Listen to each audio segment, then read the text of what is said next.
Bonjour, je me présente Cléo Maheu. J'ai la chance d'accompagner depuis des années des entrepreneurs dans la croissance de leur entreprise et j'avais envie de partager leur histoire, leur parcours souvent atypique. C'est pour cette raison que j'ai créé le podcast Histoire d'hypercroissance où j'invite des entrepreneurs, des experts qui viennent nous partager toute leur histoire, leur richesse et surtout comprendre la différence qu'ils font dans la vie des gens. Dans cet épisode, j'ai le bonheur de recevoir deux jeunes entrepreneurs extraordinaires, Éric Polidoro et Alexandre Laganaire. Ils ont pris le temps de nous partager un projet commun qui leur tient à cœur, qui est la fameuse auberge Le Norbert, qui est la plus vieille maison qui existe sur la Rive-Nord. Un concept génial, mais surtout deux entrepreneurs qui sont venus nous parler avec leur cœur, qui veulent être sur leur X. Vraiment une belle histoire enrichissante et des beaux moments mémorables. Sur ce, je vous souhaite une belle écoute.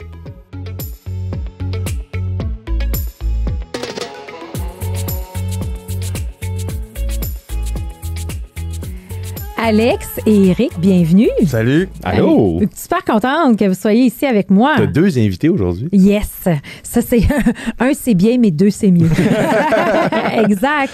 Alors, j'aimerais ça commencer. D'abord, vous êtes ici parce que vous avez un projet rassembleur commun aux deux qui s'appelle le Norbert. Ouais. Alors, on va avoir la chance d'en discuter. Une belle auberge, en fait, à Sainte-Adèle, ouais, qui est la plus vieille maison des Laurentides. C'est ça que les historiens vont dire. 1844, selon les historiens. OK, on aime ça. Oui. Fait que on est ici pour ça parce que, tu sais, on a souvent des entrepreneurs qui cherchent des espaces extraordinaires et vous êtes en train de créer quelque chose de wow. Mais j'ai eu la chance, Éric, moi, je te connais, Éric Polidoro. Ton père, Robert, et Steven, ton oncle, sont venus sur le podcast numéro 36. Ouais, ils ont bien fait ça d'ailleurs. Hein? Oui, ils étaient bons. Fait que la pression, la barre est haute. La barre est haute. Non, mais ils ont vraiment bien fait ça, mais dans le sens, ils sont venus nous parler de l'entreprise Fastpack, pour laquelle présentement, tu es en relève. Ouais. Et ça va être le fun aussi de comprendre un peu ton point de vue, comment tu le vis. Fait que, tu sais, on va aborder plein de sujets, puis tu es un musicien. Oui. Dans l'âme. Et oui. là, tu vas sortir ton album l'année prochaine. Fait que là, tu sais, garde, j'aime mais ça. Mais je jouerai pas de tune pendant ton podcast. Tu me l'as bien dit avant, puis tu le répètes là live. Hein? Juste pour être sûr. Là. OK, c'est bon, j'aime ça. Et Alex Laganaire dit lag. Oui, t'es bien informé. Hein? Depuis secondaire, c'est lag pour Laganaire. C'est Laganaire, et c'est ça. Et toi, en fait, quand je regardais un peu toute ta préparation, étudier au HEC, participer, joueur de football avec les Carabines. Carabine, c'est l'arme. Carabine, je dis en anglais carabine, mais carabin, fait que tu as été avec eux au niveau du football. Ouais. Et là, il y a comme eu une transformation, une évolution, j'imagine, depuis tes études, parce que là, tu es impliqué dans plein de projets, mais qui expliquent l'expérience humaine. Des fois, je dis que ma vie aujourd'hui c'est comme une grande vie étudiante. On dirait que ce que je faisais adolescent, la vie étudiante, puis même à l'université, aujourd'hui, je fais ça professionnellement. De l'événementiel, de l'animation d'événements, de la production vidéo. Oh, wow! J'adore ça. Fait que, est-ce que conseiller municipal aussi? C'est vrai, tu sais pas. J'ai vu ça, ben oui. Aux élections de ma municipalité, il y a 1 an et demi, ça fait comme 4 ans que j'étais à Sainte-Adèle. En 2019, on a acheté le Norbert. Puis à force de raconter l'histoire de la plus vieille maison de Sainte-Adèle au groupe qui venait, je disais, hey, je pourrais peut-être me prendre aux élections, puis dynamiser ça. Puis j'ai gagné. Fait que là, je suis rendu conseiller municipal à Sainte-Adèle. Un autre petite affaire. Ouais, un autre petit projet à lag, hein? C'est ça, tu sais. Ah, ben c'est bon, ça. Mais moi, ce que j'aime aussi, c'est que vous êtes début trentaine et c'est ça, l'espèce de perspective de multi-projets, écouter nos passions, avancer en fonction de ça. Fait que c'est pour ça que je suis contente que vous soyez ici sur le podcast. Ben merci à toi de nous inviter, pour vrai. On est vraiment contents d'être là. Oui, ben moi, je suis vraiment contente que vous soyez là. Puis dans le fond, je commence toujours les podcasts Histoire d'hypercroissance. En fait, il y a le mot histoire qui est important.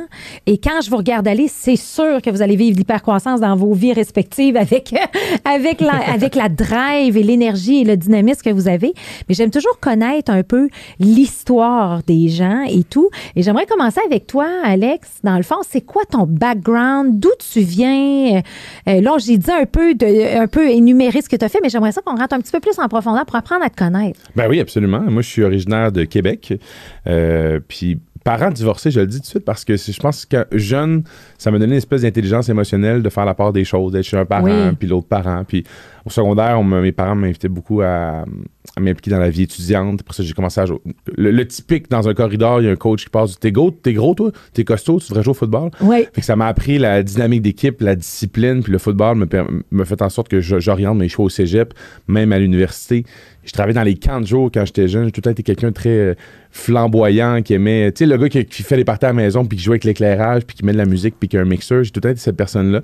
Puis rendu à l'université, à HEC Montréal, t'as tellement d'opportunités de t'impliquer. Puis là, je voulais organiser le party de fin d'année des Carabins de l'Université de Montréal. Mais là, c'est toi qui appelles Molson pour les commandites. Puis tu bookes un bar. Puis tu deviens un peu dans la cour des grands. Puis l'espèce d'identité de joueur de football te donne une espèce de référence. Tu es le gars de football partout où tu passes. Puis ça l'ouvre des portes. Puis après ça, j'ai commencé à organiser des activités communautaires pour HEC puis pour le football. De commencer à filmer ça, de raconter ça. Là, l'organisation des Carabins m'a dit « Alex, on voudrait t'amener, on veut développer TELUS comme partenaire, on voudrait avoir un volet implication communautaire. » Puis là, je suis rendu par la force des choses, je suis rentré comme dans le marketing sportif, puis j'ai vu la dynamique que ça créait entre les différentes équipes sportives, de se retrouver, de faire une activité en dehors du contexte de travail, en dehors de l'université. Puis je me disais hey, finalement, c'est pas si compliqué. Puis j'ai tout le temps aimé l'événementiel, fait que j'ai décidé de m'orienter en événementiel, production d'événements orientés team building. Puis j'avais une compagnie d'événementiel avec un ami. Je me faisais inviter pour animer des événements corporatifs. Puis finalement, en 2019, on a acheté le Norbert. Puis 2 ans plus tard, c'est devenu l'endroit par excellence d'accueillir les gens dans notre terrain de jeu, de créer des expériences un peu sur mesure, reliées à ce que je décrirais comme un camp de vacances pour adultes, là, d'avoir un moment à compter légende au bord du feu, de réveiller un peu l'enfant intérieur, l'espèce d'aspect playful des gens en dehors de leur contexte de travail. Fait que c'est comme tout un peu interrelié. Je suis un gars d'animation, je suis un entertainer, je dirais. Ben, beaucoup plus que ça, là. Puis t'as été vite sur ton histoire, là. Là, on n'a pas fini, on commence. On commence. Mais tu sais, dans le fond, parce que c'est ça, t'as été quand même, mais justement, parlons du football comme tel, parce que tu sais, t'as même été, pendant un certain temps, t'as même animé, en fait, le match des Alouettes. Hein, oui, à la radio, au 98.5, sur le réseau Cogeco, c'est un appel qui arrive un peu de nulle part. Tu sais, je dis souvent que le football a été mon meilleur ami. C'est-à-dire que j'ai jamais été un gars qui consommait beaucoup de football à la télévision, qui regardait les matchs, mais j'ai tout le temps aimé le sport pour ce que ça faisait dans la société, les partisaneries, la rivalité, l'esprit d'équipe, l'impact. Oui. Puis après, j'ai reçu un appel un jour du directeur des sports du 98.5. Il dit « Alex, je me cherche quelqu'un pour animer les matchs. » Puis je me souviens que j'étais au Norbert quand je l'ai appris à Eric. Je disais, les gars, j'ai une opportunité de voyager à travers le pays, être avec les Alouettes, de visiter, consommer de la culture puis du sport dans d'autres villes, de voir comment c'était fait. Si tu vas à Winnipeg, tu vas à Calgary, toutes dépenses payées, tu te promènes. Puis je vous disais, moi, la veille des matchs, je jouais pas le lendemain, là, fait que je pouvais sortir puis visiter, puis découvrir, puis consommer tout ça. Puis on dirait que tout ce mélange d'expériences-là a fait en sorte que je peux le transposer dans ma vie professionnelle, cette espèce de mélange de projet en projet. T'sais. De projet. Puis tu sais, parce qu'aujourd'hui, il y a tellement d'écoles, fait que toi, tu devais être, dans l'espèce de nouvelle génération, comme la première génération, de faire le sport-études, puis d'en faire. Puis c'est très fort, mettons, aux États-Unis, mais peut-être moins, je dirais, au Québec. Là, ça commence à l'être de plus en plus, mais... Ben oui, à Québec, il y a le séminaire Saint-François, puis le directeur, à l'époque, s'appelait le Père Boulay. C'était le premier à dire, OK, on va, pour contrer le décrochage chez les jeunes, on va les amener à faire du sport. Fait développer le sport comme incitatif de rester à l'école, puis de faire en sorte que les adolescents ont une espèce de 2 dimensions. Tu as le côté scolaire, mais moi, je suis tout le temps en train de dire que là où j'ai le plus appris, c'est en dehors des classes, là, dans les relations interpersonnelles, puis dans les projets extracurriculaires. Mon frère a été là aussi au séminaire Saint-François, puis il a joué football aussi, mais il a 40, fait qu'il est plus vieux. Il n'était pas dans la même génération, c'est ça. Mais très belle, justement, très belle école, très belle. Je peux te racheter quelque chose? Dans le sport, là, dans le marketing sportif, on raconte beaucoup les histoires des athlètes. Les rivalités, le portrait des joueurs derrière leur performance sportive. Puis c'est à travers ça que je me suis mis à raconter des histoires en vidéo aussi. Et je me suis retrouvé dans les dernières années à faire des portraits d'entreprise, des vidéos de culture d'entreprise, de mettre à la place de mon client, de l'entreprise. Comme, OK, c'est quoi ton identité? C'est quoi tes enjeux au niveau du recrutement? Puis je me suis mis à faire la production puis raconter des histoires autres qu'avec un micro dans les mains, mais en vidéo aussi. Puis ça aussi, ça a été une corde de plus à mon arc. Une corde de plus parce que c'est ça, ben oui, t'as eu aussi cette entreprise-là de rassembleur production. Là, tu veux vraiment focusser tes projets sur l'événementiel, mais dans un endroit, je pense, c'est d'où le Norbert. Mais de faire un choix, puis juste par curiosité, de faire un choix, parce que là, t'as fait le cégep, puis t'as joué universitaire également. c'est quoi l'espèce de discipline, tu sais, études, réussir de tes études versus le sport? Parce qu'au-d'ici, des fois, ce que je trouve, puis là, c'est une question que je te pose parce que ça va m'aider moi avec mon fils. Mon fils qui joue, tu sais, au collège en hockey. Mais tu sais, des fois, j'ai de la misère à comprendre l'espèce de proportion. Ce que je veux dire, c'est que ce ne sera pas des joueurs tous de la NFL puis de la NHL non plus, tu sais, mais en même temps, il y a quelque chose de bon, comme tu nous l'exprimes.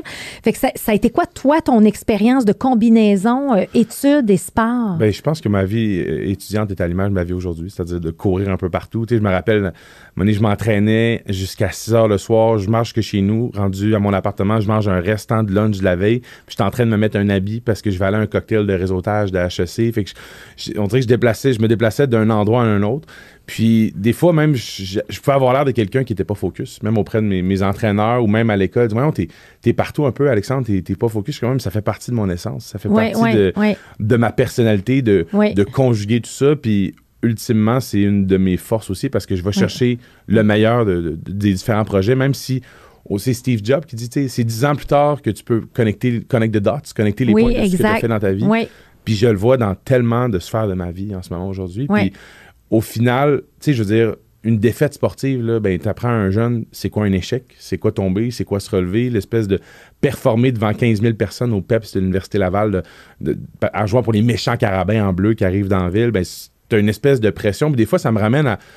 Alex, là, t'es stressé, si on parlait devant 10 VP de compagnie, là, mais oublie pas qu'à un moment donné, il y avait un gars de 300 livres en avant de toi qui voulait t'arracher la tête devant 15 000 personnes.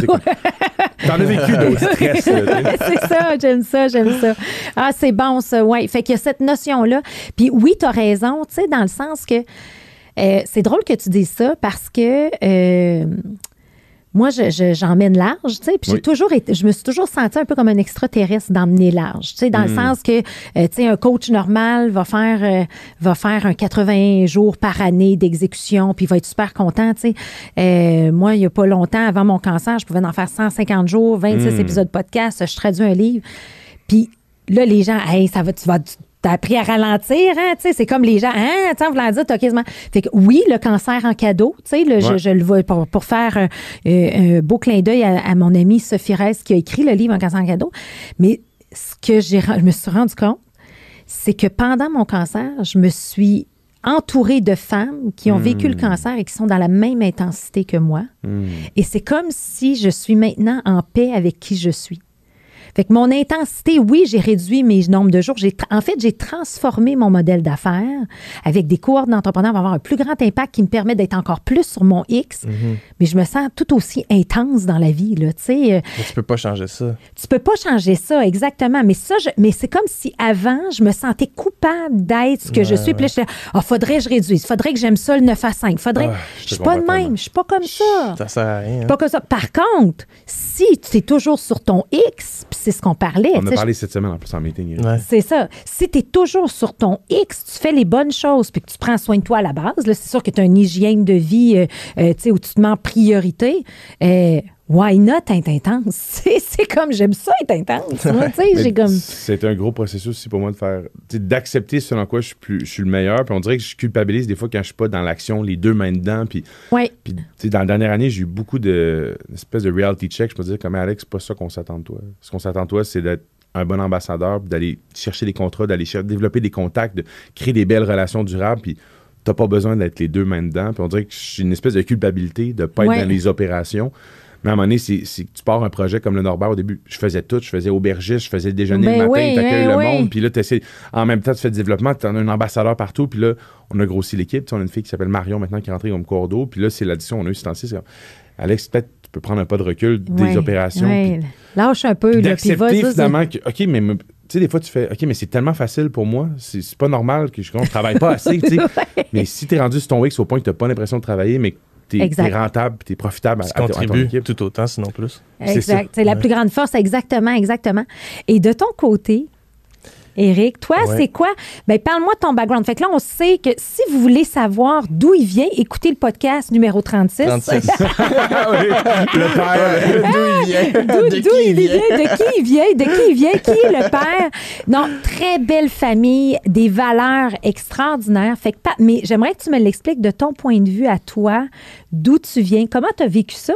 Parce que tu es comme né un peu avec parents, famille, entrepreneurs. Fait que raconte-nous un petit peu ton parcours, puis où tu es rendu aujourd'hui. OK. Ben, c'est ça. Mon père, entrepreneur, avec mon oncle d'ailleurs. Ma mère, gestionnaire dans le système de la santé. Donc, 2 leaders incroyables. J'ai été chanceux d'avoir des modèles aussi inspirants que ça quand j'étais jeune, encore aujourd'hui. Moi, comme tu as dit tantôt, je suis musicien. Oui. Puis au début, c'était surtout ça. Oui. Quand je suis sorti de l'école, je suis allé étudier en musique au cégep et à l'université. T'as-tu fait un bac en musique aussi? J'ai commencé, mais j'ai pas fini. OK. Je pense que j'ai fait 1 an. Un an, ouais. OK. Un an puis après, t'en allais en droit. Ouais. Non, mais sérieux. Le bac en musique, c'est juste bac en musique ou bac en composition de chansons? En interprétation. OK. Fait que c'était jouer de la guitare. OK. Ouais. OK. Mais évidemment, il y a toute la compréhension de la musique derrière ça qui est importante. Donc, il y a des cours de théorie, des cours de solfège. Mais d'où ça vient, ça? Parce que si je connais ton père, je connais pas ta mère, mais ce goût-là de la musique, c'est où que tu as eu l'étincelle pour la musique? Ben, mon beau-père joue de la guitare. OK. Donc, le chum à ma mère que je connais depuis que je suis au même. Là. Oui. Puis, par contre, il y a lui qui m'a introduit à la guitare, mais moi, j'ai pris le flambeau puis je suis allé all-in. All-in. Ouais. Ça a été une piqûre. Ouais, ça a vraiment été une piqûre. C'est ça, donc j'ai étudié la musique pendant 4 ans. Après ça, j'ai pris 1 année pour voyager puis jouer de la musique. Pendant cette année-là, j'ai réalisé que juste faire de la musique dans ma vie, puis je réalise aujourd'hui que juste faire n'importe quoi, une seule chose dans ma vie, ça peut pas marcher pour moi. Oui. Donc là, j'ai switché. Puis en plus, moi, j'étais tellement passionné de musique. Quand, après cette année-là, je réalisais que je me levais plus le matin pour jouer de la musique, j'étais en train de perdre la seule chose qui me passionne aussi fort, tu sais. Oui. Mais j'ai pris la décision de flusher ça. Je suis allé en droit. Je suis devenu avocat. Pendant ce temps-là, je savais pas trop où je m'en allais avec ça. Je savais pas du tout où je m'en allais avec ça. Encore aujourd'hui, d'ailleurs. En fait, non, mais moi, je m'en rappelle parce que quand j'ai commencé à travailler avec la famille Polidoro, tu étais en train de faire ton barreau. Puis il fallait puis là, ils t'ont obligé. La famille, ont dit non. Tu finis tes études, tu finis tes études, tu sais, puis tu fais ton barreau. Moi, je trouve que c'est une belle qualité, tu sais, de dire, ben non, ta business vient-ten, tu sais. Fait que c'est une belle valeur, puis tout ça, tu sais, au moins, t'as ça. Mais moi, je pourrais dire, regarde, je suis ingénieur chimiste, microbiologiste, tu sais, qu'est-ce que je fais avec ça, tu sais. Fait que, mais c'est pour ça que le podcast, tu sais, je suis très loin, mais c'est pour ça que Histoire d'hypercroissance, je réalise, c'est toujours des parcours atypiques. On a tous des parcours atypiques. Mais moi, j'aime inviter les gens qui, à un moment donné, trouvent leur X, se donnent du sens, puis veulent créer des choses grandioses pour vivre l'hypercroissance à leur façon. Tu sais, parcours atypique, au final, atypique par rapport à la norme. Au final, c'est quoi la norme? Oui. Puis, y a-t-il une espèce de pression sociale de quand t'es jeune? Tu sais, on te demande, hey, qu'est-ce que tu veux faire dans la vie? Ben oui. Mais tu le sais pas. Puis la plupart des gens, tu sais, c'est une génération où on ne sait pas on va être où dans 10 ans, on ne sait pas on va être où dans 5 ans. Des fois, on se met une pression de faut que je trouve quelque chose qui me passionne. Puis comme, hey, s'il y a quelque chose qui te passionne aujourd'hui, maintenant, fais-le. Puis la preuve, Éric, à un moment donné, ben, si ça change, ça changera. Ouais. Puis ça peut changer, ouais. Tu sais, il y a des adultes qui vont dire, des grandes personnes, tu sais, je suis pas un adulte, moi, je suis un adolescent. Ils vont dire, ouais, mais tu t'en vas où avec ça? C'est quoi le plan? Je le sens en ce moment dans mes tripes que je suis au bon endroit. On verra où. Je vais évoluer avec. Puis quand tu te mets dans ta tête, tu te mets dans ton doute, ça marchera pas, puis là, tu crées des blocages puis de l'autocensure. Mais ça, je pense que c'est la nouvelle génération qui est beaucoup plus comme ça. On se le permet plus. Vous le permettez plus, c'est ça. Ouais. Alors là... Mais sans toutefois, tu sais, on a quand même des objectifs de vie aussi. Ben oui. C'est pas juste de l'improvisation constante. Absolument pas. C'est ça. Fait que, tu sais, moi, tu sais, je travaille avec mon père et mon oncle chez Fastpack.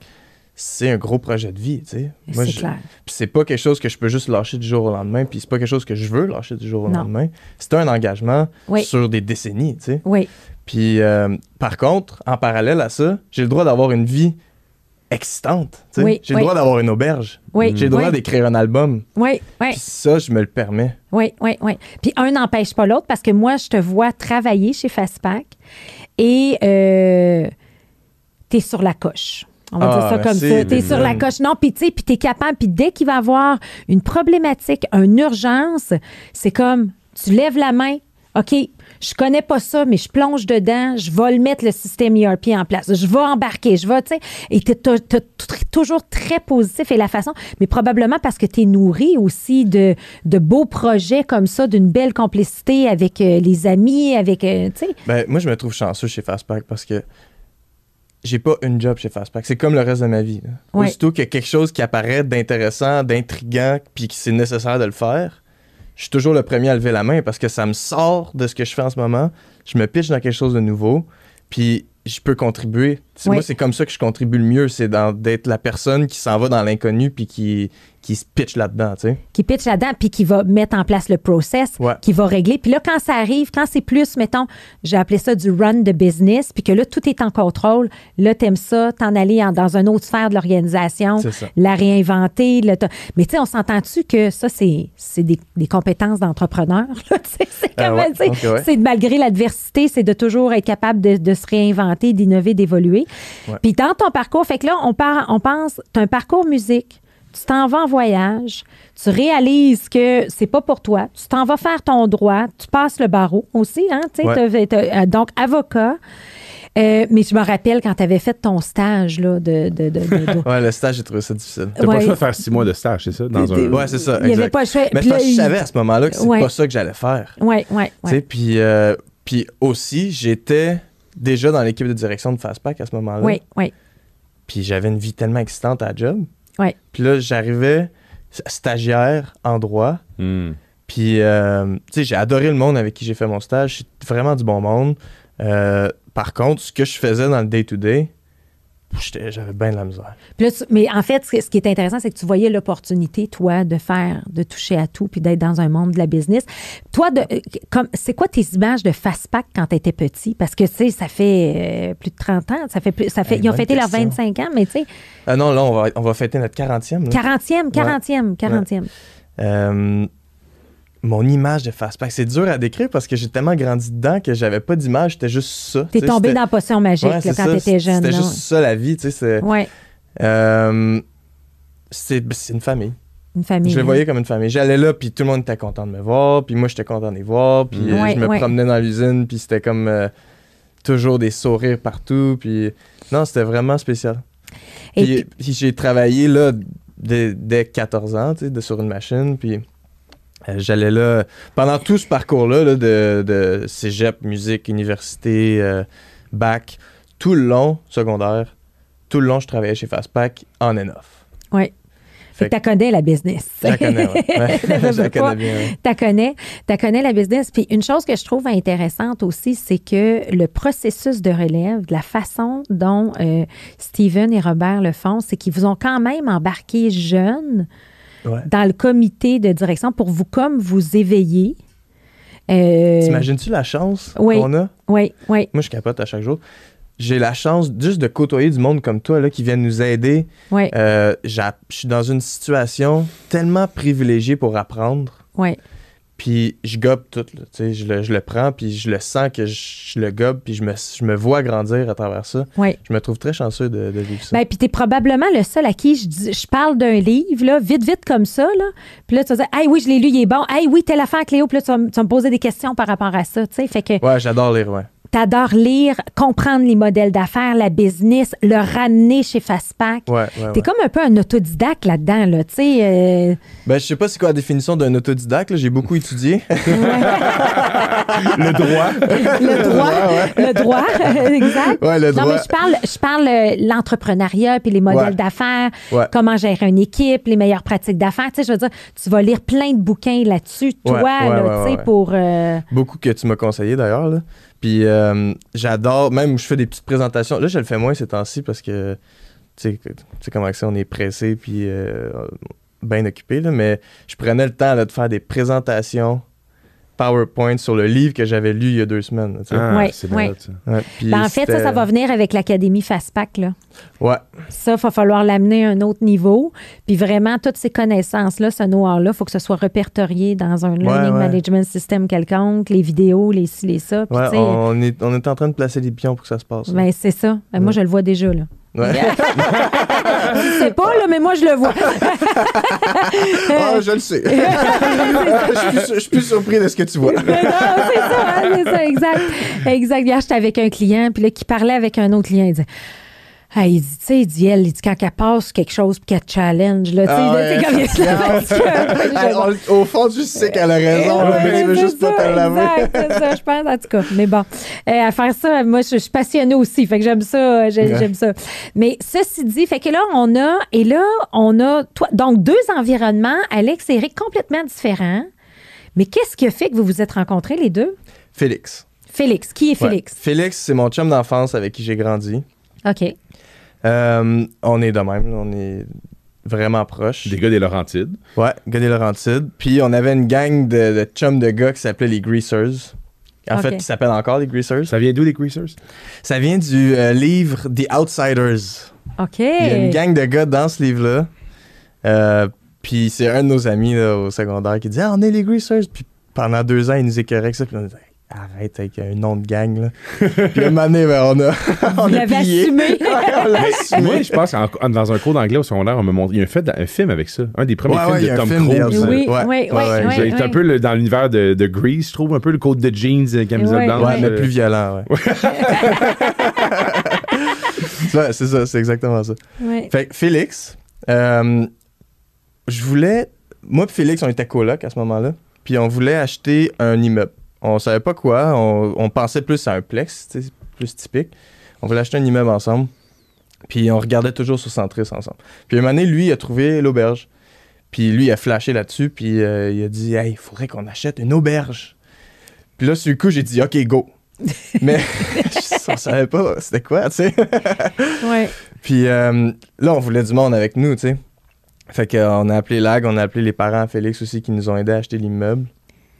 Puis ensuite, on a fait le Norbert, l'immeuble, qui était nous 5, puis le Norbert, la business, qui était nous 3, en fait, Lag, Félix et moi. Puis on est parti de ça. Fait que là, vous avez... Puis ça fait combien de temps? Quelle année? 2000... Je me souviens encore, c'était un matin, tu avais ta Civic, tu es passé me prendre un 27 novembre, parce que j'ai fait une vidéo YouTube sur ça. On a acheté une auberge. Là, ouais. Puis je me souviens qu'il est passé me prendre, puis j'embarque dans la voiture d'Éric, mais on se connaît pas tant que ça. On s'est vu dans les activités sociales, puis là, on monte dans le Nord ensemble voir un immeuble qui est à vendre depuis 4 ans. C'est ça, parce que le lien, en fait, c'est que tu as joué au football avec Félix. Exact, c'est ça. Moi, j'ai rencontré Félix quand j'arrive à Montréal. Oui. Avant le début de l'année scolaire, j'habite à Québec encore, mais je viens faire un entraînement le matin. Puis il y a un gars qui a une grande chevelure, plein de tatous, qui a l'air d'un gars de 5e année mais il était une recrue comme moi. Il s'appelait Félix. C'était comme mon premier ami à Montréal, puis dans l'équipe de football. OK. Un autre flamboyant, là. Il a fait son agence de voyage, puis il nous a mis en commun. Mais moi, il s'est acheté un chalet. Puis je disais, hey, j'aimerais ça peut-être te louer pour un souper. Puis je disais, c'est un autre projet comme ça, ça serait cool. Il dit, ben jeudi, hey, Eric, il y a une auberge à vendre. On va justement la voir. Veux-tu venir? Parce que moi, je suis plus le volet événementiel, le volet coloris, le volet 40 jours. Puis ben absolument. Puis là, Eric passe me prendre un matin, on rentre là, puis on se fait dire que c'est une vieille maison qui est à vendre depuis 4 ans. Puis c'est comme si on était rentré, après ça, on est allé prendre un café les 3 ensemble, puis on s'est dit, OK, on l'achète, on fait quelque chose. Mais on n'avait pas de plan. Aucun plan. On n'avait pas de plan. On s'est juste dit... Un feeling comme ça de 3 gars, de regarde, on tripe, on s'achète un auberge. Ouais. Puis ça fait aussi, tu sais, même qu'au début, quand on a acheté, le fait qu'il n'y ait pas de vision commune, ben tu sais, comme on l'achète, mais tu sais, Eric était un petit peu plus distant à ce moment-là du projet. C'était plus Félix qui était le lead, si on peut dire. Puis moi-même, que j'y allais de temps en temps, je montais dans le Nord, j'habitais encore à Montréal. Puis moi, à ce moment-là, je gagnais ma vie en faisant de la production vidéo, de l'animation d'événements, de la coordination d'événements. Puis il y a cette auberge-là que Félix gère plus. Puis il y avait une alternance entre on fait des shows de musique acoustique en forêt, mais faut combler, c'était pas rentable, fait qu'il faut combler, puis on comblait avec la location qu'on connaît, c'est-à-dire du Airbnb. Puis après ça, la pandémie arrive, 1 an plus tard, on est en pause, on fait une location long terme du projet. Tu sais, il faut dire, là, je peux-tu décrire l'auberge? Ben, certain, vas-y. Fait que, imaginez, vous êtes sur un chemin de campagne, mais juste à côté de la 15, au début de Sainte-Adèle, que tu vas direction nord. Puis là, tu rentres dans une entrée où il y a un immense rond-point au milieu, puis c'est tout ton terrain. Puis entre les branches, il y a une vieille maison, style canadien, Oui, canadien. Style 1844. Ouais. Puis il y a une extension qui a été faite à travers les années, fait que le Norbert, c'est une auberge avec 5 chambres individuelles qui ont chacune leur salle de bain, un dortoir, fait qu'il y a une capacité d'hébergement de 21 personnes. Il y a un terrain de 80 000 pieds carrés avec une piscine, un spa. Et on a décidé d'en faire. En fait, moi, après la pandémie, Félix et Eric sont même dit, hey Alex, on l'a mis en vente. Puis, il y a quelqu'un qui, je pense qu'on peut dire le nom après tant d'années, de personne qui avait fait une offre d'achat, c'est Laurent Duvernay-Tardif. Ah oui. Puis qui vient, puis finalement, ça marche pas. Mais on avait déjà dit go, on le vend. Tu sais, on s'était déjà libéré du projet, puis j'avais déjà entamé un processus de deuil. Je fais, bon, c'est cool, le Norbert, on passe à autre chose. Finalement, il y a quelque chose qui marche pas dans la transaction. Le Norbert revient dans mes bras. Puis je disais aux gars, hey, les gars, j'ai un peu d'argent de côté avec la compagnie événementielle, je pense que je le louerais. Fait qu'en mai 2021, je suis devenu plus opérateur. Puis les gars m'ont dit, Alex, paye le loyer, puis amuse-toi. Fait que je me suis dit, OK, parfait. Puis là, j'ai appelé un fournisseur d'événementiel que j'avais qui fait de l'éclairage. J'ai dit, hey, penses-tu que tu pourrais mettre de l'éclairage dans ma forêt? Mes autres, ils font tous les designs de scènes de Festival Oshiaga, Ilsonic, Métro. Il dit, Alex, j'ai du matériel à te prêter, mais j'ai personne pour l'installer. Fait que j'appelle un autre gars, Éric Dionne, qui est un des. Il fait la programmation du spectacle, puis tu sais, la programmation de scène. Il y a notamment dans son portfolio les Foresta Lumina de Moment Factory. C'est lui qui fait la programmation en arrière de ça. Il dit, Alex, si tu as des lumières, je peux venir le programmer, mais ça me prend du monde. Puis là, j'ai appelé des amis. Puis là, on s'est ramassé une main-d'œuvre de personnes, d'amis. J'ai dit, peux-vous venir le samedi à midi, le 15 mai, on va faire quelque chose. Tout le monde a dit, on peut arriver la veille, on n'a rien à faire. Je suis comme, parfait, j'ai collé de la pizza. Puis le projet du Norbert est né comme ça, la nouvelle mouture du Norbert, je peux dire, avec un cercle de personnes qui viennent pour faire du bénévolat, porter main-d'œuvre, faire une installation lumineuse pour une forêt illuminée qui est à couper le souffle. Genre, Corneille est venu dans le cours et a dit, mais on dirait qu'on est en Californie, mais sur la Lune. Il y a plein d'artistes qui sont venus qui tripotent autant que nous. Loud, Jay Scott. Puis là, on avait une forêt illuminée, l'été 2021. Puis je me dis, bon, à un moment donné, je suis devant l'auberge. Je me dis, OK, on a une forêt illuminée puis on a une auberge. Mais c'est quoi le produit? Parce qu'on n'est plus Airbnb. Airbnb, c'est de la location d'immobilier. Quand tu loues un chalet Airbnb, tu t'attends pas à avoir des gens sur place. Tu t'attends à prendre la clé, faire ton séjour et repartir. Oui. Mais dans les soirées festives, tu n'as pas vraiment de sentiment d'appartenance à l'endroit où tu es. Fait tu sais, dans des voisinages où il y a une certaine quiétude, le Airbnb, c'est du monde qui font des parties, ça appelle la police se pointe, ils rencontrent des gens qui n'ont même pas rapport là parce qu'ils ont juste loué pour faire un party une soirée. Fait que moi, c'était de repenser le modèle. J'ai une amie aussi entrepreneur qui a dit, Alex, il faudrait que le monde arrête d'y penser à la place comme une auberge. Parce qu'une auberge, la première réflexe, c'est combien de place à coucher? Elle dit, il faudrait que le monde y pense plus comme un espace événementiel. Ouais. Quand je loue une salle événement, je ne demande pas combien de personnes peuvent coucher. Puis il est vrai que le Norbert peut accueillir 40, 60, 70 personnes sur le terrain, mais si tu le penses comme une auberge, tu te limites à « Ah, il y a juste 16 lits, on peut juste être 16. » Puis c'était pas ça, le Norbert. Fait qu'on a comme repensé le projet. On a fait de la promotion comme un espace événementiel, puis... L'espace rassembleur, en fait. Un espace rassembleur. J'adore ça, tu sais. C'est où tu te rassembles, puis tu sais, on peut peut-être prendre comme exemple Fastpack. Tu sais, Eric, toi, il cherchait un endroit pour réunir ses... Pour faire une réflexion stratégique. Exact. Puis ça a été moi, j'ai la perspective client aussi. Là. Ben, t'as la perspective client, puis moi, je l'ai vécu avec vous. J'ai été animée une retraite stratégique en auberge. Mais moi, ça faisait longtemps que je t'entendais. Ah, j'ai acheté un auberge. Je disais, c'est quoi son affaire, là? C'est quoi ça? Tu ne comprenais pas trop, là, tu sais. Puis là, finalement, venez à l'auberge, tu sais. Fait que là, parfait, on s'en va là. Extraordinaire comme environnement. Ouais, c'est magique. Ouais. Puis moi, en fait, regarde, je me suis même pris des notes, là, parce que j'aime ça, là. Mais tu sais, il y a, en fait, j'aime le wording que vous avez mis de, il y a une aubergiste ou il y a quelqu'un qui t'accueille, donc, aubergiste, mais que ça a la chaleur d'un chalet. Tu sais, il ne faut pas aller là puis penser que c'est trendy puis que c'est full. Puis que c'est moderne. C'est moderne. Ça a la chaleur, là, tu sais, l'authenticité d'un chalet. Puis ça a le divertissement de la Californie, d'événementiel avec la forêt illuminée. Vous irez voir, on va toutes mettre les informations sous la capsule, en fait, de toutes les informations. Mais allez voir juste les photos de lumière le soir. Il doit y avoir des méchants beaux parties, là. Puis ils sont mémorables, nos parties. Mec, ils sont tellement mémorables qu'on s'en souvient pas tout le temps. Là. Non, mais tu sais, c'est aussi de dire... je pense à Fastpack qui sont venus, vous étiez comme 6. 6 avec moi, 7. Ouais. Ils sont arrivés le premier soir, puis le format, je trouve, parfait d'une retraite, là, c'est que tu arrives à la fin d'une journée de travail le soir. Oui. tu as une espèce de icebreaker. Puis le concept, c'est qu'on vous accueille, mais tu sais, moi, je prends tout mon background. Je veux dire, j'anime des événements de 50 à 5000 personnes pour la Fondation Charles Bruno, le Club des petits déjeuners. Je travaille avec des compagnies, je fais du storytelling de vidéos, puis je mets tout mon savoir-faire pour un groupe de 10 personnes qui arrivent dans la plus vieille maison de Sainte-Adèle. Fait que tout mon background, c'est pas juste, vous louez une place, tu sais. Fait que Fastpack arrivait, vous étiez 6, il arrive le lundi soir, ils vont souper avant, ils débarquent. Mais je sais qu'ils arrivent en fin de journée. On va les amener au salon. Puis le fait qu'il y ait des aubergistes, moi j'appelle ça, tu sais, dans des... vous avez vu la série Suits? Oui. Un peu, oui. Bon, c'est des deux avocats. Puis, c'est des avocats. Des avocats, t'as pas vu ça?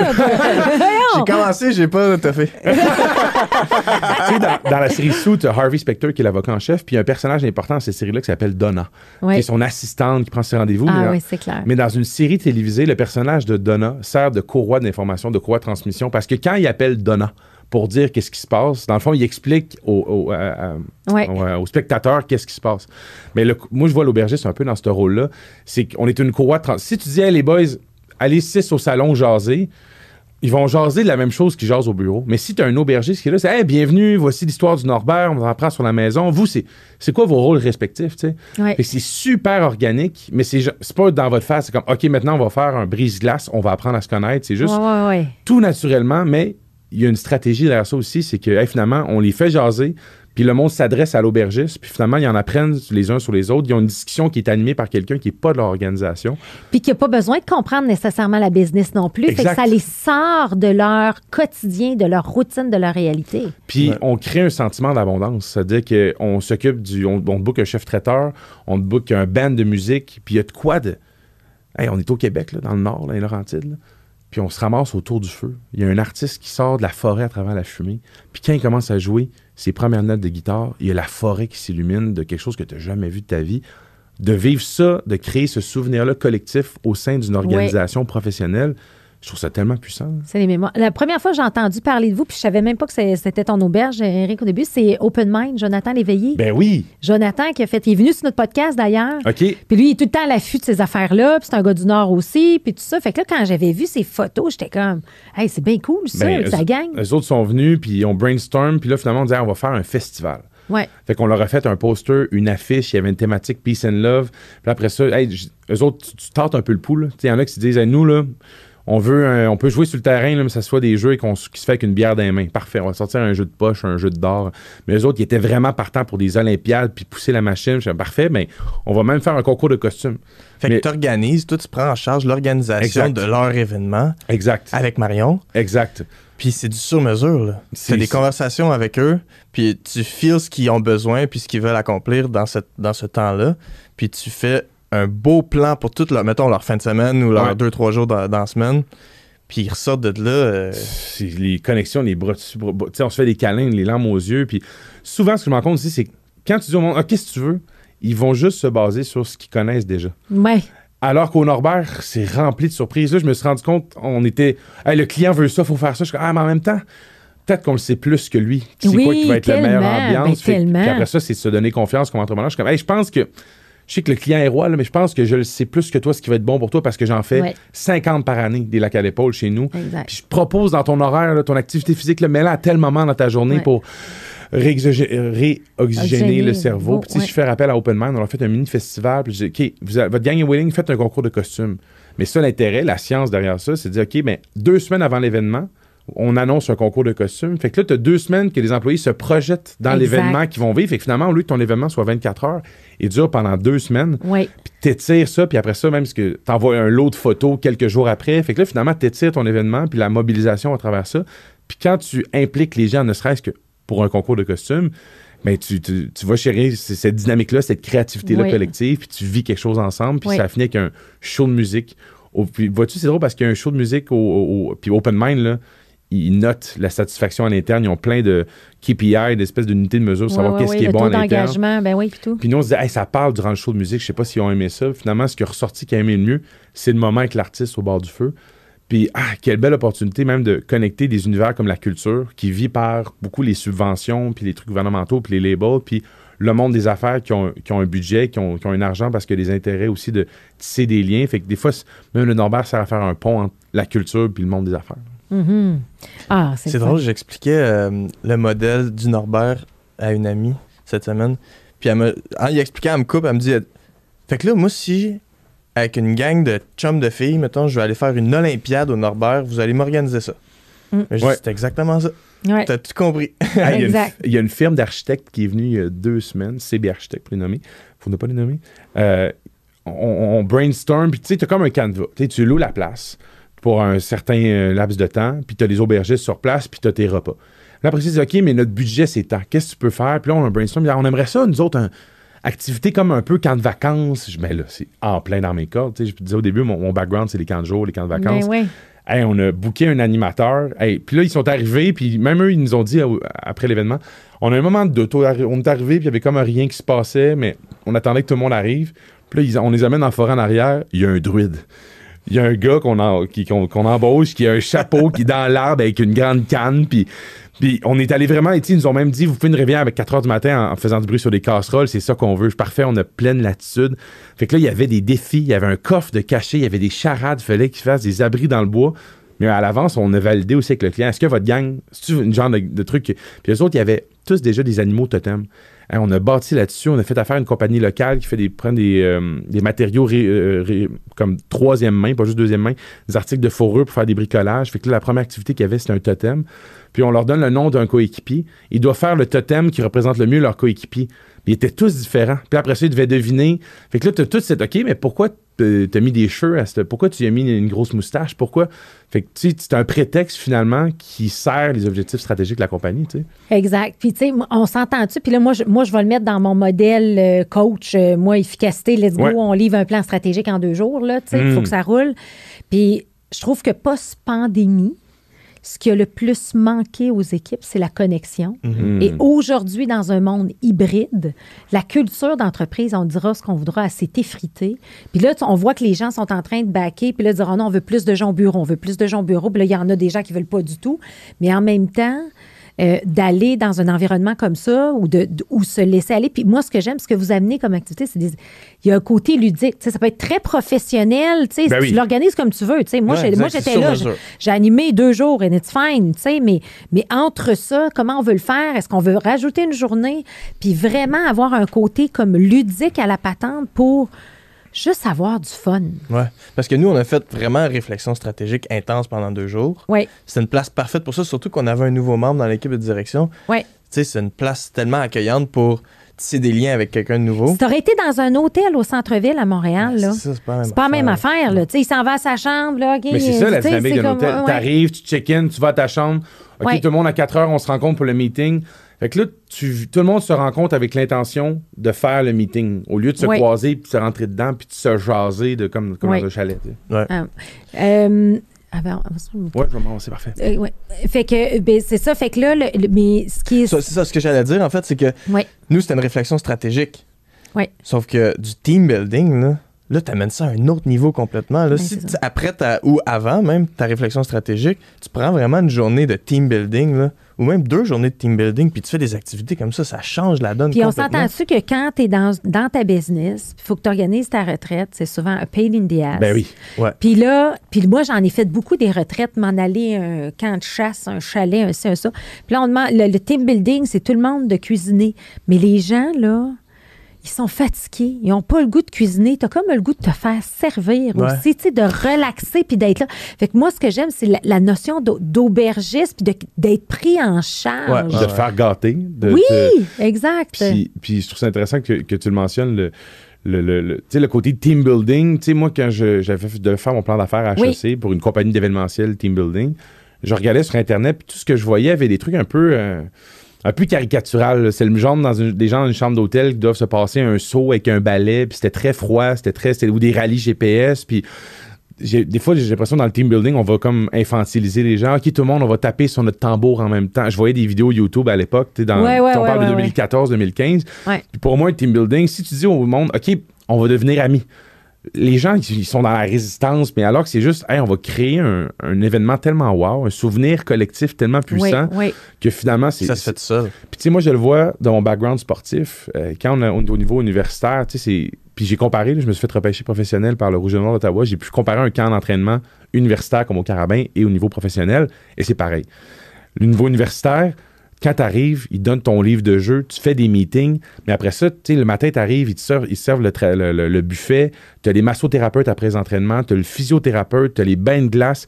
Ils te mettent tout, là, tu as 2 semaines de camp d'entraînement tellement intense, ils mettent tout en leur pouvoir, l'organisation, pour que sur le terrain, tu performes le mieux dans ton rôle de joueur de football. Puis je vois un peu le Norbert comme ça dans les retraites stratégiques. Tu amènes ton entreprise, vraiment, trouver quelque chose qui va faire plaisir à tout le monde. C'est difficile. Oui. Que ça soit des activités ou un lieu où il y a tout le temps quelqu'un qui chiale. Le Norbert, c'était un coup de circuit, autant pour des compagnies d'intelligence artificielle qu'un salon de coiffeur. Oui. Puis, où je m'en allais avec ça? On parlait de Tu mets en place pour que le joueur soit... Oui, exact, c'est ça. Fait que nous, on a l'hébergement, on a l'espace. Avant que tu rentres dans ton bloc de 3 heures de matière, là, on va t'accueillir, on va créer une espèce de connexion. Ouais, On va donner un ton chaleureux, convivial, authentique, pour qu'après ça, tu veux que le méchant sorte. Là, tu le fais dans des séances de coaching ou d'intelligence collective ou de créativité. Tu veux installer un climat que les gens n'ont pas peur de se dire la vérité puis soient chaleureux, parce que sans qu'on se prenne au détour puis se leur mette d'en face. Et on est là pour apprendre tout le monde ensemble. Fait que le Norbert est comme un peu un fil conducteur pour qu'après ça, quand les gens arrivent dans le salle de meeting, ils sont déjà prêts à embarquer puis à participer. En fait, moi, je vais le ramener dans mon jargon business, mettons. Oui. La slide que j'utilise le plus présentement dans mon coaching, c'est de dire, ça s'appelle le leadership window. Fait que c'est un axe de connexion versus challenge. Fait qu'un bon leader qui va amener les gens ailleurs va être capable de connecter et de challenger. Aujourd'hui, qu'est-ce qui arrive? Les gens ne créent plus de connexion, puis ils ont peur de challenger puis de perdre leur monde, fait que les organisations stagnent. Tu comprends? Parce que tu n'as pas la connexion pour challenger. Tu n'as pas la connexion pour challenger. Quand tu arrives dans un environnement comme ça, puis que tu te donnes la peine de réellement connecter, puis là, on est dans de l'authenticité. Là. Prenez un mot que vous voulez à la mode, les buzzwords, mais c'est dans dire... le real. Le real, là, tu sais, justement, là, tu sais, t'asseoir puis sentir que, tu sais, on peut-tu juste, c'est comme relaxer, là, tu sais? Ben, là, tu connectes. Mais après, là, ce que les gens réalisent pas, c'est que le fait d'avoir pris cette journée-là, qui pour toi, tu dis, voyons, je perds de temps total, là, pas le temps d'aller là, tu sais, puis c'est dans nos réflexes, nos pensées. Ben non, parce qu'elle va te permettre de connecter, puis après, tu vas juste avancer plus vite. C'est comme... fait que moi, je vois tellement, là, tout ce que tu me décris là, dans le fond, c'est comment créer un meilleur leadership avec nos équipes, bien connecter. Tu détruis des barrières entre le monde. Exact. Tu sais, je te donne un exemple. Il y a une entreprise qui s'en vient dans les prochaines semaines. Ils viennent faire ça fait 2 ans qu'ils travaillent sur un nouveau branding d'entreprise. Oui. Le branding a aussi rapport avec la culture, tu sais, c'est l'image de marque, la philosophie. Puis là, ils voulaient pas faire ça dans leur bureau. Ils cherchaient un endroit, puis c'est une référence, un groupe qui est déjà venu, qui a dit hey, allez au Norbert. Fait que là, ils viennent, eux autres, une journée. Mais là, développer un nouveau branding, je suis comme, OK, là, on brainstorm sur quel service on peut offrir, comment on peut vous aider. Je suis comme, peut-être qu'on peut précéder la séance de dévoilement du branding avec une espèce de conférence, discussion sur l'évolution, le changement. Puis là, j'essaie de me servir de mon environnement. Ben, le Norbert, 1844, il y a plein d'histoires d'entreprises locales manufacturières autour que je peux, sans leur dire voici c'est quoi le changement, dire l'évolution à travers les années. Tu racontes les histoires, tu sais. Je me sers de ça après ça, puis se dire, tu sais, à un moment donné, tu as la conclusion de dire, puis le changement, c'est sortir de sa zone de confort, c'est évoluer. Puis tu sais, dans l'histoire du monde, là, je pense, quand on a sorti un nouveau logo, c'est arrivé combien de fois que 100% des gens aimaient le nouveau logo? Jamais, là. Jamais. Mais c'est l'espèce de métacognition de dire, OK, comment on a pensé en ce moment? Comment on a réagi dans la situation où ça se peut que vous vous sentez croche en dedans avec cette nouvelle image de marque, mais voici où on s'en va avec ça. Fait que c'est de mettre la table de façon un peu ludique ou même inconsciente, d'accueillir les gens. C'est organique. C'est très Exact. organique. Il n'y a rien de poussé, il n'y a rien de... Puis c'est drôle que tu dises ça parce que moi, moi, je suis dans la performance, dans l'hypercroissance, puis ça m'a pris des années à dire, c'est beau le petit jeu, la petite carte, là, mais c'est comme, ouais, let's go, là, on peut-tu passer? Mais par contre, quand on crée des événements comme ça, ça a bien plus de valeur, fait qu'il faut prendre le temps. Puis on est-tu d'accord que c'est sous-estimé? Éric, mettons, tu regardes les organisations. On le voit comme un luxe. Oui. On le voit vraiment comme un luxe. On n'a pas le temps de ça. Oui. Mais tu sais, nous, on essaie de redéfinir le luxe. Le luxe, avant, c'était ce qui shine. C'était ce qui était beau visuellement. Puis tu l'as dans ta face, tu sais. Oui. Le luxe, aujourd'hui, c'est plus ça. Le luxe, aujourd'hui, c'est se permettre de connecter avec ton monde. Oui. Chose qu'on se permettait pas avant. Oui. Mais c'est tellement important. Puis ça change tout dans une organisation. Oui. Oui. Fait que il faut prendre ce temps-là. Puis ce temps-là, tu sais, moi, quand j'étais... En 2014, on a gagné le championnat canadien avec l'équipe de football. Puis j'ai monté une conférence sur l'esprit d'équipe. Oui. Que je me suis mis à donner à monnaie une fois à une équipe de vente de Québécois, puis j'ai une ovation debout. Je suis comme, OK, là, je tiens quelque chose. J'ai fait un 15 minutes. Je l'ai converti. Là, je l'ai allongé, j'ai racheté de la viande, 45 minutes. Là, je donnais ça aux équipes de vente de Remax. Je faisais plein de parallèles avec le milieu sportif. Puis, une des leçons là-dedans, c'était de prendre du temps, de te côtoyer en dehors de ton contexte de travail, d'avoir des sujets de conversation qui n'est pas le taux de rendement ou le coût de ça. Puis j'ai une amie qui travaille chez Hydro-Québec, elle est gestionnaire, puis elle me dit, ah là, le nouveau qui est rentré, il pose plein de questions, puis il est fatigant, puis je dis, OK, puis il est allé à quelle école? Je sais pas. Puis y a-tu des frères et sœurs? Elle dit, mais pourquoi? Je sais pas, Alex. Mais peut-être t'asseoir avec, puis d'y jaser un peu. Puis 2 semaines après, elle m'écrit, puis elle me dit, Alex, c'est du génie, ça marche tellement. Je dis, mais c'est pas juste... C'est pas une technique. Non, c'est ça, c'est juste... c'est juste être présent. Ouais, c'est ça. Puis surtout dans les organisations... Elle a noté les 2 questions. Ouais, c'est ça, tu dois être authentique. Okay, comment? Dans des organisations où tu as des rôles, puis tu sais, je fais encore le parallèle avec le football, parce que quand j'ai fait ma conférence, après ça, j'ai arrêté de la faire en arrivant sur le marché du travail. Je n'étais pas juste un joueur de football. Puis là, dernièrement, j'étais allé la redonner au VP d'une grande organisation fédérale à Montréal. Puis je me disais, finalement, les exemples sportifs sont tellement pertinents. Parce que quand tu arrives, puis j'entendais ton histoire de quand tu es rentré chez Fastpack, Eric, c'était chez toi, c'est la maison. Tu y prends soin comme chez toi, puis les gens qui rentrent, c'est bienvenue dans la famille. Alors que le commun des mortels qui arrive dans une organisation, tu as de la nouveauté. Tu as du stress. Puis, tu sais, le football, c'est un extrême parce que genre, le monde se rentre dedans. Au football, c'est pas ta job, tu as physiquement mal. Mais comment tu vas être... C'est quoi ton rôle de vétéran? Est-ce que tu vas prendre... C'est épuisant, il y a un autre nouveau qui rentre. Oui, mais prends le temps d'y jaser. L'espèce de philosophie de on va voir si le jeune il est assez bon pour travailler avec nous. J'ai jamais adhéré à ça parce qu'au final, tu crées une situation d'évaluation, de stress. Qui va performer le mieux? Le jeune qui rentre, qu'on dit test, montre-moi que tu fais partie de la gang, ou hey, je vais te prendre par la main, Aie pas peur de faire des erreurs. Aie pas peur de poser des questions. Tu fais déjà partie de la gang. C'est ça. Fait que d'envoyer ce message-là à quelqu'un qui rentre dans une organisation, je trouve ça tellement plus pertinent. Puis au final, tu vas bien plus aider ton organisation si tu prends le temps d'aller jaser de façon informelle avec les personnes autour de toi. Ah, pas le temps, mais hey, l'employé s'en souvient là, que son patron, il a pris une demi-heure pour y jaser. Ah ouais, toi aussi, t'es allé pêcher sur tel lac puis développer des points communs en dehors du travail, là. Ben, hier, c'est drôle que tu dises ça parce que hier, Henry Mizrahi, qui a été justement sur notre podcast, c'est un client depuis de longues années, puis on était ensemble justement en réflexion stratégique avec son équipe. Puis à ce jour, il rencontre tous les employés dans son bureau, un petit 15-20 minutes pour apprendre à les connaître. Chaque fois que tu rentres. C'est un employé de prod, là. Tu sais, je veux dire, avec tes bottes. Là, puis il y a combien d'employés? Ils sont, je pense, aux alentours de 260. Wow. OK, mais à toutes les fois qu'il en rentre un nouveau, bonjour, t'es qui, d'où tu viens, qu'est-ce que tu fais, voici qu'on est.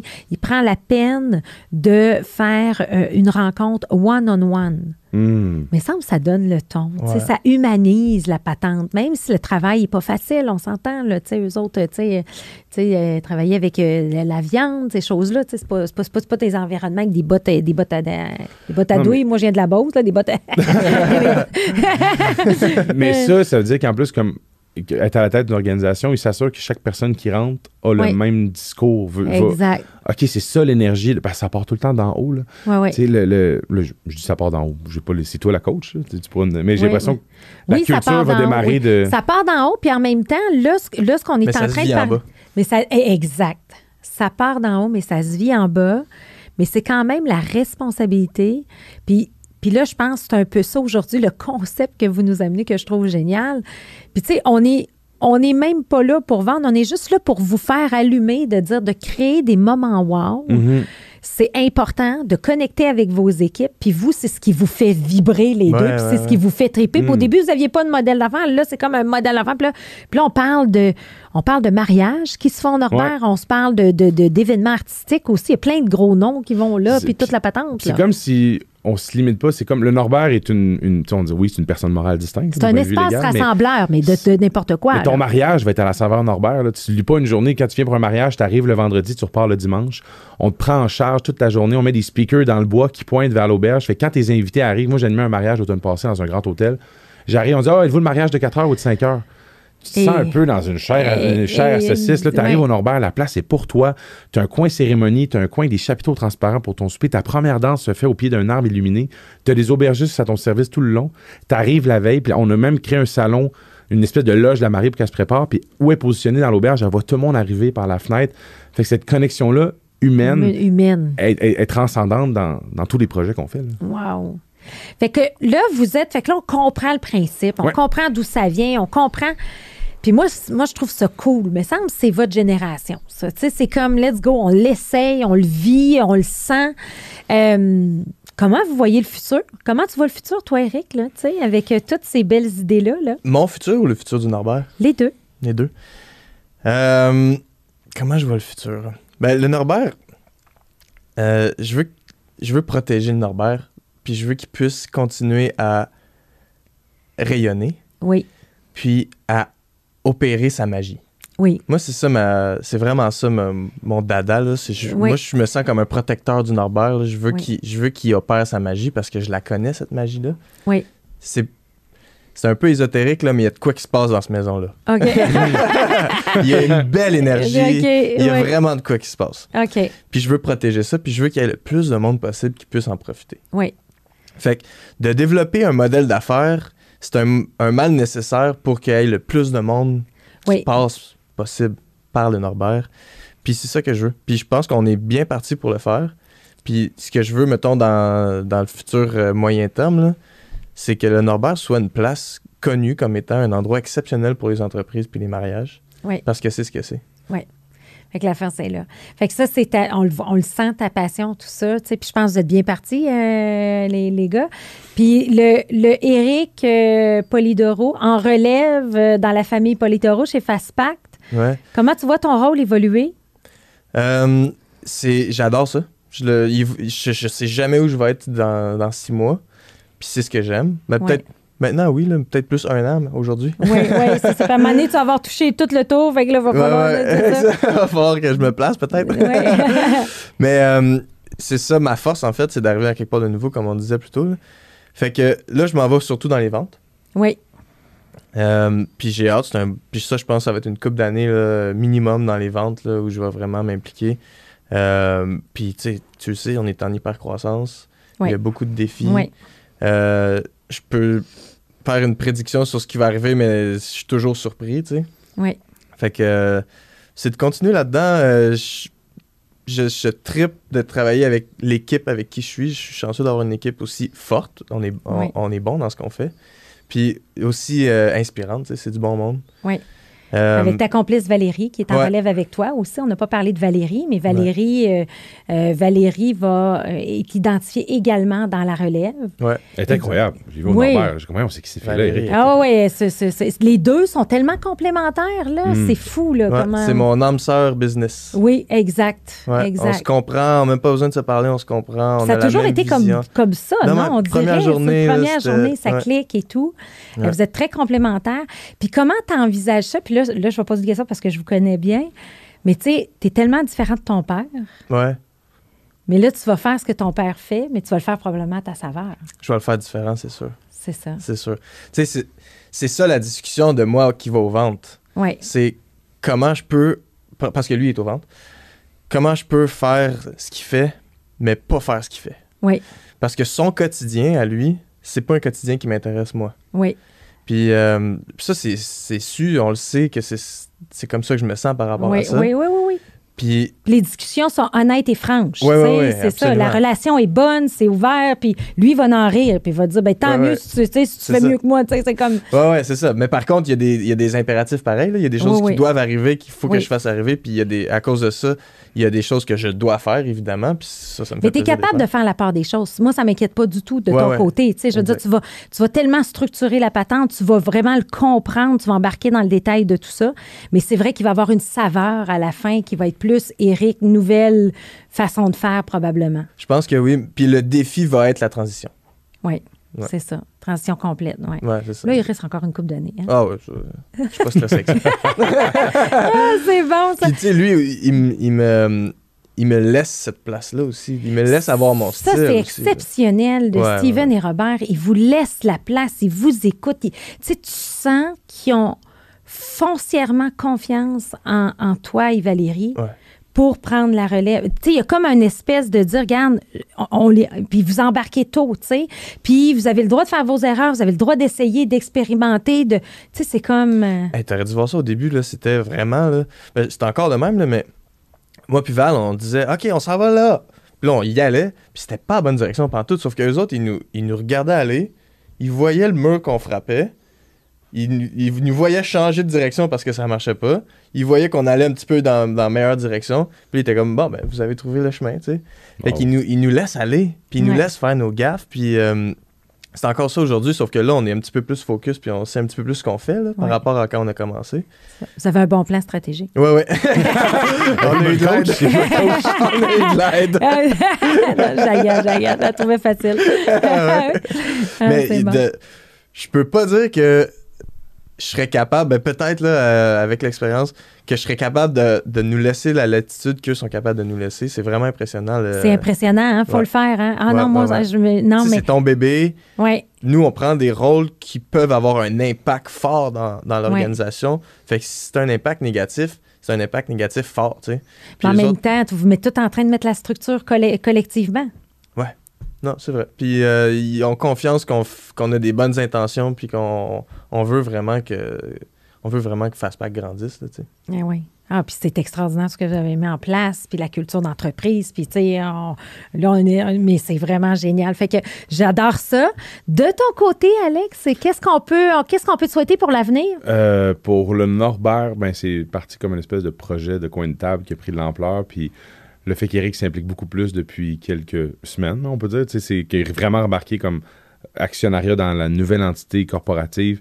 C'est en train de passer de projet à entreprise. Tu sais, Éric, avec sa connaissance des grandes entreprises puis des fonctionnements internes, je suis comme, hey, finalement, moi, je suis un gars qui est vraiment bon à prendre tous les éléments pour allumer un feu. Après ça, de maintenir le feu en vie. Puis là, on a une nouvelle personne qui entre dans l'équipe, Marion. Mais Marion, elle gravite autour du Norbert depuis des années, était aubergiste un peu. Puis là, on a une discussion cette semaine. Je suis comme, est-ce que peut-être mon rôle le meilleur, c'est d'être un ambassadeur?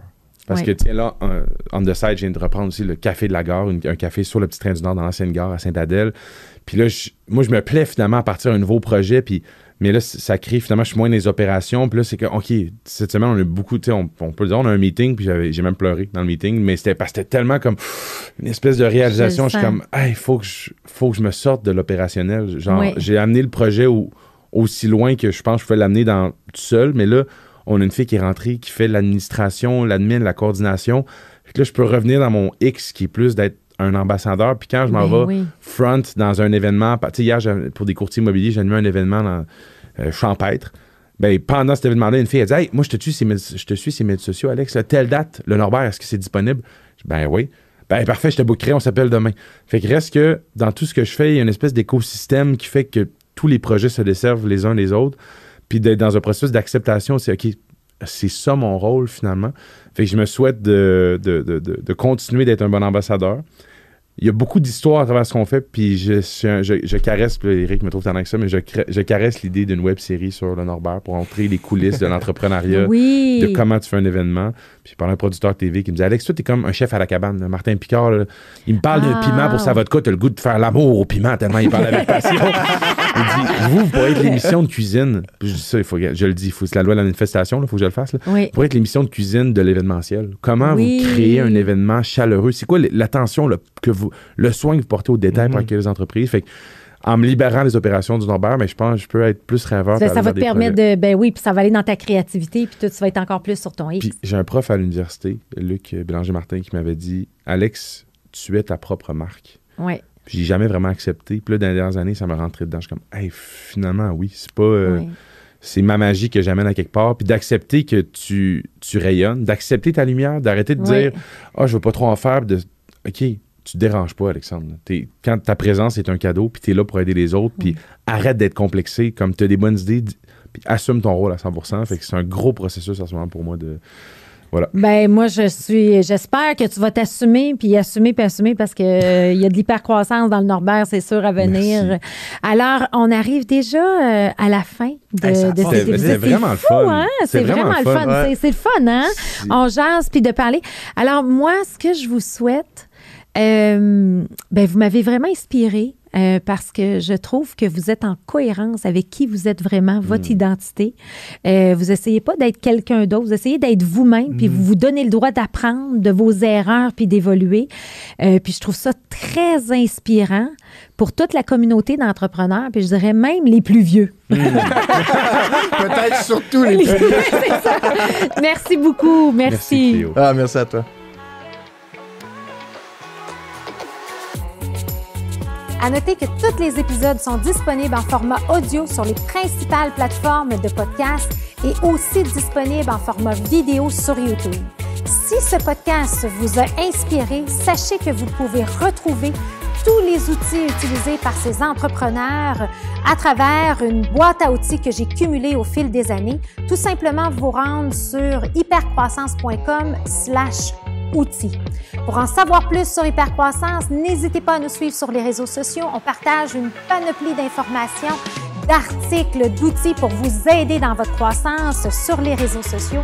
Et si ce podcast vous a plu, je vous invite à le partager avec quelqu'un à qui ça pourrait être utile. Merci et à bientôt.